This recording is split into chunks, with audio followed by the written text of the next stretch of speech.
Hello കൂട്ടുകാരെ, എല്ലാവർക്കും സുഖമല്ലേ?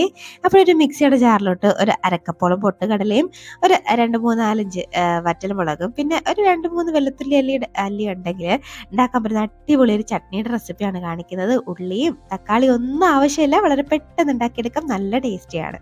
അപ്പോൾ എങ്ങനെ ഉണ്ടാക്കുന്നതെന്ന് കണ്ടു നോക്കാം. അതിനു മുന്നേ ചാനൽ ഇതുവരെ സബ്സ്ക്രൈബ് ചെയ്ത ആരെങ്കിലും കാണുന്നുണ്ടെങ്കിൽ പ്ലീസ് സബ്സ്ക്രൈബ് ചെയ്ത് സപ്പോർട്ടോടെ ചെയ്തേക്കണേ. അപ്പോൾ ഇത് ഉണ്ടാക്കിയെടുക്കാൻ വേണ്ടിയിട്ട് ആദ്യം ഒരു പാൻ എടുത്ത് അടുപ്പത്തേക്ക് വെച്ചിട്ടുണ്ട്. അതിലേക്കൊരു 3 ടേബിൾ സ്പൂണോളം കോക്കനട്ട് ഓയിൽ ഒന്ന് ചേർത്ത് കൊടുക്കുന്നുണ്ട്.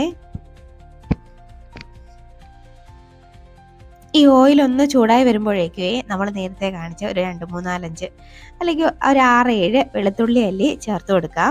അത് തൊലിയൊക്കെ കളഞ്ഞൊന്ന് എടുത്തിട്ടുണ്ട് ഞാൻ.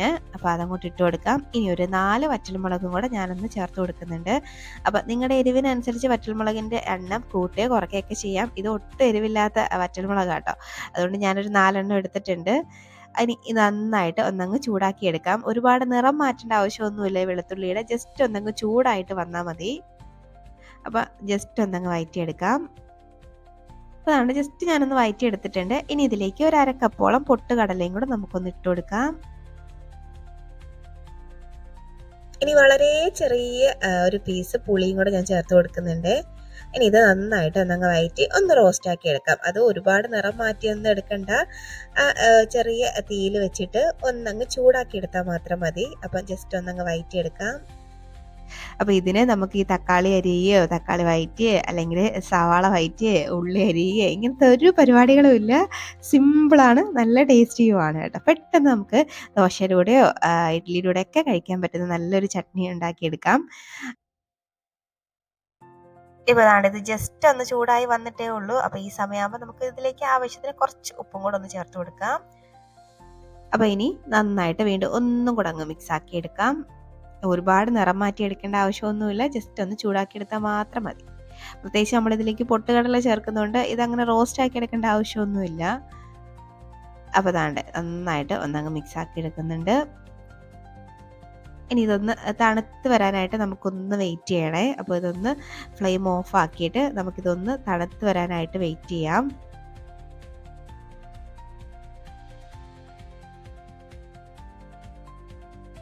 ഇപ്പോൾ ഞാൻ ഒരു മിക്സഡ് ജാറൊന്ന് എടുത്ത് വെച്ചിട്ടുണ്ട്. അതൊന്ന് തണുത്ത് വരുമ്പോഴേക്കും അത് എല്ലാം കൂടെ മിക്സഡ് ജാറിലോട്ടൊന്ന് ഇട്ട് കൊടുക്കാം.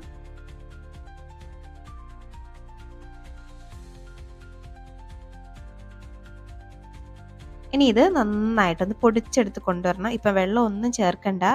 അപ്പോൾ നന്നായിട്ട് ഞാനത് ഇങ്ങനെ തന്നെ ഇത് കഴിക്കാനും നല്ലതാണ് കേട്ടോ. ഇത് ഈ പൊടിയും കൂട്ടി ദോശയും ഇഡ്ഡലിയൊക്കെ കഴിക്കാൻ നല്ലതാണ്. ഇഡ്ഡലി പൊടിയായിട്ടൊക്കെ നമുക്ക് എടുക്കാം. ഇപ്പോൾ നമ്മുടെ ഉദ്ദേശം അതല്ലല്ലോ, ചട്നിയല്ലേ, അതുകൊണ്ട് ഇതിലേക്ക് കുറച്ച് വെള്ളം കൂടെ നമ്മളൊന്ന് ആഡ് ചെയ്ത് കൊടുക്കണം. ഞാനൊരു 3/4 കപ്പോളം വെള്ളം ഒന്ന് ചേർത്ത് കൊടുത്തിട്ടുണ്ട്. ഇനി ഇത് നന്നായിട്ട് ഒന്നങ്ങ് മിക്സാക്കി കൊടുക്കാം. അടിയിലൊക്കെ ആ പൊടിയൊക്കെ ഇങ്ങനെ പറ്റി പിടിച്ചിരിക്കും. അപ്പോൾ നമ്മൾ ഒന്ന് അടിച്ചെടുക്കുമ്പോഴേ ഇത് നന്നായിട്ടൊന്ന് അരഞ്ഞ് കിട്ടില്ല. അതുകൊണ്ട് ജസ്റ്റ് ഒന്നും കൂടെ ഒന്ന് മിക്സ് ആക്കിയിട്ട് ഞാനിത് നന്നായിട്ട് പേസ്റ്റ് പോലെ ഒന്ന് അരച്ചെടുത്ത് കൊണ്ടുവരുന്നുണ്ട്. അപ്പം ഇനി നമുക്ക് നന്നായിട്ട് ഒന്ന് പേസ്റ്റ് പോലെ ഒന്ന് അരച്ചെടുത്ത് കൊണ്ടുവരാം. ഇപ്പോൾ നന്നായിട്ട് ഞാനൊന്ന് അരച്ചെടുത്തിട്ടുണ്ട്. നന്നായിട്ട് പേസ്റ്റ് പോലെ കിട്ടിയിട്ടുണ്ട്. നിങ്ങൾക്ക് ഈ കൺസിസ്റ്റൻസി മതിയെങ്കിൽ ഇതുപോലെ തന്നെ കഴിക്കാം കേട്ടോ. ഇപ്പം ഞാനിതിലേക്ക് കുറച്ച് വെള്ളം കൂടെയൊക്കെ ചേർക്കുന്നുണ്ട്. അപ്പോൾ ഇതങ്ങോട്ട് മാറ്റി വയ്ക്കാൻ നമുക്കൊരു ചെറിയ താളിപ്പ് ആവശ്യമുണ്ട്. അപ്പം അതിന് വേണ്ടിയിട്ട് ഒരു പാൻ ഒന്ന് എടുത്ത് അടുപ്പത്തേക്ക് വെച്ചിട്ട് അതിലേക്കൊരു 2 ടീസ്പൂണോളം കോക്കനട്ട് ഓയിൽ തന്നെ ചേർത്ത് കൊടുക്കുന്നുണ്ട്.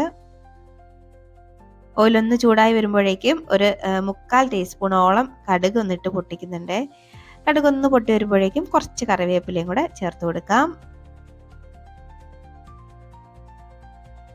ഇനി ഇതിലേക്ക് നമ്മളിവിടെ റെഡിയാക്കി വെച്ചേക്കുന്ന നമ്മുടെ പൊട്ടുകടലയുടെ മിക്സ് ഉണ്ടല്ലോ, അതും കൂടെ അങ്ങോട്ട് ഒഴിച്ചു കൊടുക്കുന്നുണ്ട് ഇതിൻ്റെ കൂട്ടത്തിലോട്ട്.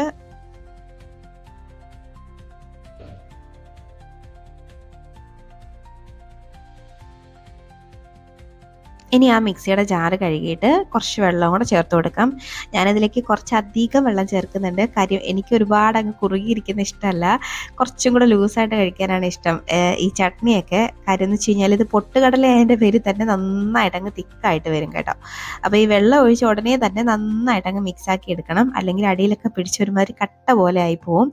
അപ്പോൾ ഇപ്പം തന്നെ ചെറിയ കട്ടകളൊക്കെ ഉണ്ട്. അപ്പോൾ ഇത് നന്നായിട്ട് ആ കട്ടകളൊക്കെ ഒന്ന് ഉടച്ച് നന്നായിട്ടൊന്നങ്ങ് മിക്സാക്കി കൊടുക്കാം. ആദ്യം ഞാൻ 1 കപ്പ് വെള്ളം ഒഴിച്ചിട്ടുള്ളൂ. ഇനി ഞാൻ കുറച്ച് വെള്ളം കൂടെ ചേർക്കുന്നുണ്ട്. അപ്പോൾ നന്നായിട്ട് ഞാനൊന്ന് മിക്സാക്കി എടുത്തിട്ടുണ്ട്. നമ്മൾ കൈ എടുക്കാതെ ഫസ്റ്റ് നന്നായിട്ടൊന്നങ്ങ് മിക്സാക്കി കൊടുക്കാം. ഇനി ഇതിലേക്ക് ഞാൻ ഒരല്പം വെള്ളം കൂടെ ഒന്ന് ചേർത്ത് കൊടുക്കുന്നുണ്ട്. ആകപ്പാടെ ഒരു 1.25 കപ്പോളം വെള്ളം ഞാൻ ചേർത്ത് കൊടുത്തിട്ടുണ്ട്. എന്നിട്ട് നന്നായിട്ട് മിക്സാക്കി എടുക്കുന്നുണ്ട്. ഇത് പൊട്ടുകടല ആയതുകൊണ്ട് തന്നെ കുറുകിയിരിക്കും, എന്നാൽ പെട്ടെന്ന് തിക്കാവുകയും ചെയ്യും കേട്ടോ. അതുകൊണ്ട് അത്യാവശ്യം വെള്ളം ഒഴിച്ചാലും കുഴപ്പമില്ല, ഒരുപാട് ലൂസാവില്ല. ഇനി ഇതിലേക്ക് നമുക്ക് കുറച്ച് ഉപ്പിൻ്റെ കുറവുള്ളത് തോന്നിയിട്ട് ഞാനൊരു അല്പം ഉപ്പും കൂടെ ഇത് ചേർത്ത് കൊടുക്കുന്നുണ്ട്. അപ്പോൾ നിങ്ങൾ ഈ സമയത്ത് ഉപ്പൊക്കെ നോക്കിയിട്ട് ഒന്ന് കറക്റ്റ് ചെയ്ത് കൊടുക്കണം കേട്ടോ. അപ്പോൾ ഞാനൊരു അല്പം ഉപ്പും കൂടെ ചേർത്ത് കൊടുക്കുന്നുണ്ട്. ഇനി വീണ്ടും ഇത് നന്നായിട്ട് ഒന്നങ്ങ് മിക്സാക്കി എടുക്കാം. ഇനി ഇത് നന്നായിട്ട് ഒന്നങ്ങ് തിളപ്പിച്ചെടുക്കണേ. ഒന്നൊന്ന് തിളച്ച് വരണം. അപ്പോൾ അതിന് വേണ്ടിയിട്ട് നമുക്കൊന്ന് വെയിറ്റ് ചെയ്യാം. അപ്പോൾ അതാണ്ടൊന്ന് തിളച്ച് തുടങ്ങിയിട്ടുണ്ട്. അപ്പോൾ അതാണ് നന്നായിട്ട് തിളച്ച് ആ എണ്ണയൊക്കെ ഒന്ന് തെളിഞ്ഞ് വരുന്നുണ്ട്. അപ്പോൾ ഈ സമയമൊക്കെ ആകുമ്പോഴത്തേന് നമുക്ക് ഫ്ലെയിം ഓഫ് ചെയ്യാം കേട്ടോ. നല്ല ടേസ്റ്റി ആയിട്ടുള്ള ഒരു ചട്നിയാണ്.